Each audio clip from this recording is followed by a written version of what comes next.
अध्याय 11 विद्युत एनसीईआरटी कक्षा 10 विज्ञान संपूर्ण अभ्यास समाधान। स्पष्टीकरण, ये वीडियो केवल शैक्षिक उद्देश्यों के लिए है। इस वीडियो की सभी सामग्री एनसीईआरटी कक्षा 10 विज्ञान के अध्याय 11 विद्युत पर आधारित है। ये स्पष्टीकरण छात्रों को अवधारणाओं को स्पष्ट रूप से समझाने में मदद करने के लिए दिए गए हैं। कृपया अधिक स्पष्टीकरण के लिए अपनी पाठ्यपुस्तक और शिक्षक से परामर्श लें। परिचय। नमस्कार दोस्तों, स्टडी जीनियस IQ में आपका स्वागत है। आज हम एनसीईआरटी कक्षा 10 विज्ञान की पुस्तक के अध्याय 11 विद्युत को कवर करेंगे। इस वीडियो में हम प्रदान करेंगे सभी अभ्यास प्रश्नों के पूर्ण समाधान, मुख्य अवधारणाओं का विस्तृत विवरण, आसान उदाहरण और सूत्रों के साथ व्याख्या। तो चलिए शुरू करते हैं। एनसीईआरटी अभ्यास प्रश्न एवं उत्तर। प्रश्न 1, एक तार का प्रतिरोध R है। इसे 5 बराबर भागों में काट दिया जाता है। यदि इन भागों को समानांतर रूप में जोड़ा जाए तो नए संयोजन का समतुल्य प्रतिरोध R डैश होगा। R और R डैश का अनुपात क्या होगा?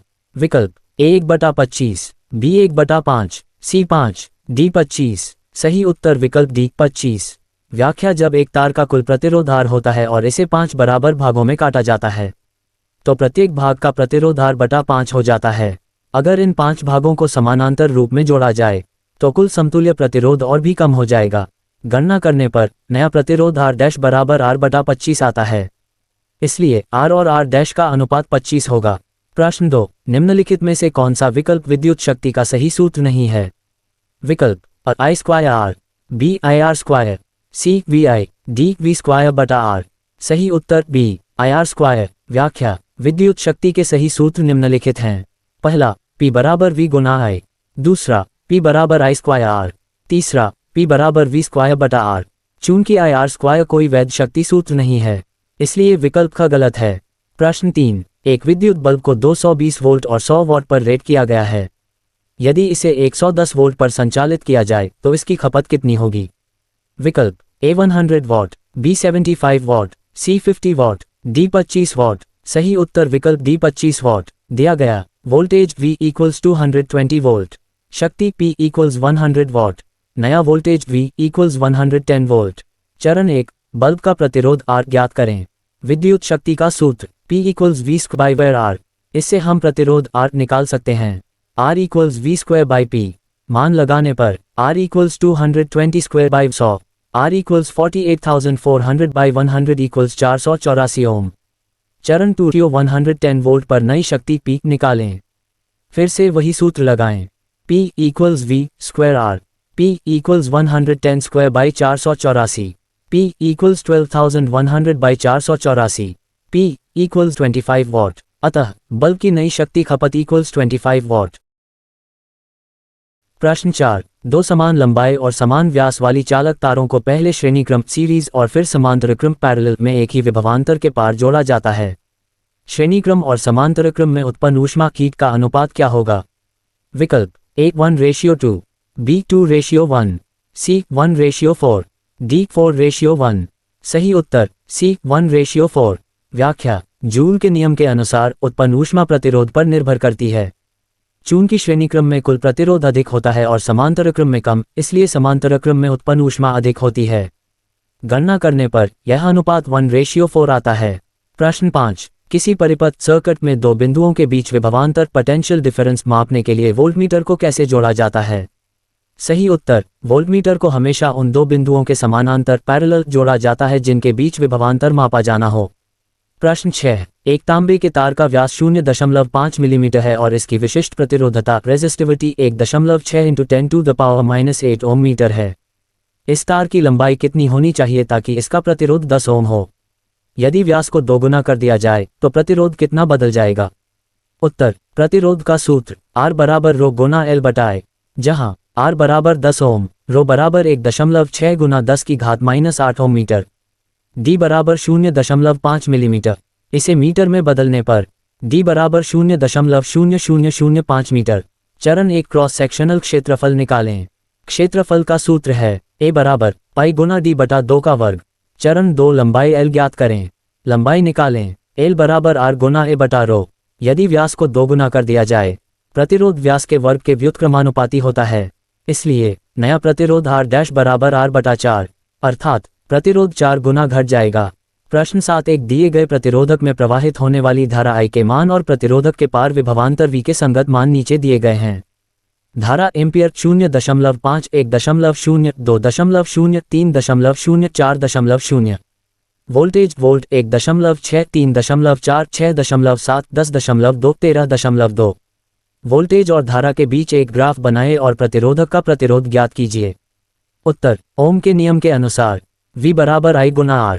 प्रतिरोध R ज्ञात करने के लिए R बराबर V बटा I दिए गए मानों का औसत लेते हुए जब I इक्वल्स 1 एम्पियर है और V इक्वल्स 3.4 वोल्ट है तो R equals 3.4 by 1 equals 3.4 ohm R। जब I इक्वल्स 2 एम्पियर है और V इक्वल्स 6.7 वोल्ट है तो R equals 6.7 by 2 approx 3.35 ohm R। इस प्रकार प्रतिरोधक का प्रतिरोध लगभग 3.4 ओम है। निष्कर्ष, ग्राफ एक सीधी रेखा होगी जो मूल बिंदु ओरिजिन से होकर गुजरेगी। ये दर्शाता है कि वोल्टेज धारा के अनुपात में है जो ओम के नियम की पुष्टि करता है। प्रश्न 8, जब 12 वोल्ट की बैटरी को किसी अज्ञात प्रतिरोधक रेजिस्टर के पार जोड़ा जाता है तो परिपथ सर्किट में 2.5 मिलीएम्पियर माह धारा प्रवाहित होती है। उस प्रतिरोधक का प्रतिरोध ज्ञात करें। उत्तर ओम के नियम ओम्स लॉ के अनुसार R equals V by I। दिए गए मान वोल्टेज V इक्वल्स 12 वोल्ट, धारा I equals 2.5 milliampere, I equals 2.5 गुना 10⁻³ एम्पियर। अब प्रतिरोध ज्ञात करें। R इक्वल्स 12 बाई 2.5 गुना 10⁻³ ampere. R equals 4800 ohm equals 4.8 kilo ohm. अतः प्रतिरोधक का प्रतिरोध 4.8 किलो ओम है। प्रश्न 9, एक 9 वोल्ट की बैटरी को 0.2 ओम, 0.3 ओम, 0.4 ओम, 0.5 ओम और 12 ओम के प्रतिरोधकों के साथ श्रृंखला क्रम में जोड़ा गया है। 12 ओम प्रतिरोधक में प्रवाहित धारा कितनी होगी? उत्तर श्रेणी क्रम में कुल प्रतिरोध R तोता L इक्वल्स 0.2 जोड़ 0.3 जोड़ 0.4 जोड़ 0.5 जोड़ 12 R। R total equals 13.4 ohm. Ohm के नियम के अनुसार I equals V by R, I equals 9 by 13.4, I approx 0.67 ampere. श्रेणी क्रम परिपथ में धारा सभी प्रतिरोधकों में समान होती है, अतः 12 ओम प्रतिरोधक में प्रवाहित धारा 0.67 एम्पियर होगी। प्रश्न 10, 220 वोल्ट लाइन पर 5 एम्पियर धारा प्रवाहित करने के लिए कितने 176 ओम के प्रतिरोधक समानांतर क्रम पैरेलल में जोड़े जाने चाहिए? उत्तर ओम के नियम के अनुसार R equals V by I। दिए गए मान वोल्टेज V इक्वल्स 220 वोल्ट, धारा I इक्वल्स 5 एम्पियर। समानांतर संयोजन के लिए समतुल्य प्रतिरोध R equivalent equals 220 divide by 5 equals 44 ohm. समानांतर प्रतिरोध के लिए सूत्र 1 by R equivalent equals N by R equals 1 by 44 equals NBY 176। N के लिए हल करें। N इक्वल्स 176 बाई 44 इक्वल्स 4, अतः 4 प्रतिरोधक 176 ओम समानांतर जोड़े जाने चाहिए। प्रश्न 11, 3-6 ओम के प्रतिरोधकों को इस प्रकार कैसे जोड़ा जाए कि कुल प्रतिरोध भाग 1 9 ओम हो, भाग 2 4 ओम हो? उत्तर भाग 1 9 ओम प्राप्त करने के लिए 1, 2 प्रतिरोधकों को समानांतर पैरेलल में जोड़ें। R parallel equals 6 × 6 by 6 plus 6 equals 36 by 12 equals 3 ओम। 2, अब इस संयोजन को तीसरे 6 ओम प्रतिरोधक के साथ श्रेणी क्रम सीरीज में जोड़ें। R total equals 3 plus 6 equals 9 ओम। अतः 9 ओम प्राप्त करने के लिए 2 प्रतिरोधकों को समानांतर में जोड़ें, फिर उसे तीसरे के साथ श्रृंखला में जोड़ें। भाग 2, 4 ओम प्राप्त करने के लिए 1, 2 प्रतिरोधकों को श्रृंखला सीरीज में जोड़ें। R series equals 6 plus 6 equals 12 ओम। 2, अब इस संयोजन को तीसरे 6 ओम प्रतिरोधक के साथ समानांतर पैरेलल में जोड़ें। R total equals 12 × 6 by 12 plus 6 equals 72 by 18 equals 4 ओम। अतः 4 ओम प्राप्त करने के लिए 2 प्रतिरोधकों को श्रृंखला में जोड़ें, फिर इसे तीसरे प्रतिरोधक के साथ समानांतर में जोड़ें। प्रश्न 12, 220 वोल्ट की सप्लाई लाइन के लिए डिजाइन किए गए 10 वॉट के बल्बों को अधिकतम 5 एम्पियर धारा तक कितने बल्ब समानांतर में जोड़े जा सकते हैं? उत्तर पावर का सूत्र P इक्वल्स V × I।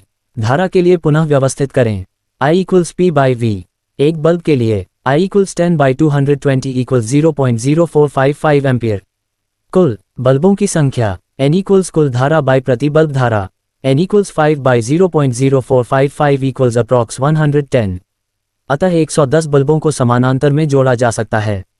प्रश्न 13, एक 220 वोल्ट लाइन से जुड़ा इलेक्ट्रिक ओवन में 2 प्रतिरोध कुंडल A और B हैं जिनका प्रतिरोध 24 ओम है। इन्हें अलग अलग श्रृंखला सीरीज में या समानांतर पैरेलल में उपयोग किया जा सकता है। प्रत्येक स्थिति में प्रवाहित धारा ज्ञात करें। उत्तर स्थिति 1, अलग अलग उपयोग करने पर ओम के नियम अनुसार I equals V by R, I equals 220 by 24 equals 9.17 ampere. अतः अलग अलग उपयोग करने पर धारा E इक्वल्स 9.17 एम्पियर। स्थिति 2, श्रृंखला सीरीज में जोड़ने पर 1, कुल प्रतिरोध R तोता L इक्वल्स 24 प्लस 24 इक्वल्स 48 ओम। 2. धारा की गणना I equals 220 by 48 equals 4.58 ampere. अत श्रृंखला में जोड़ने पर धारा E इक्वल्स 4.58 एम्पियर। स्थिति 3. समानांतर पैरेलल में जोड़ने पर 1. कुल प्रतिरोध R total equals 24 into 24 by 24 plus 24 equals 576 by 48 equals 12 Om.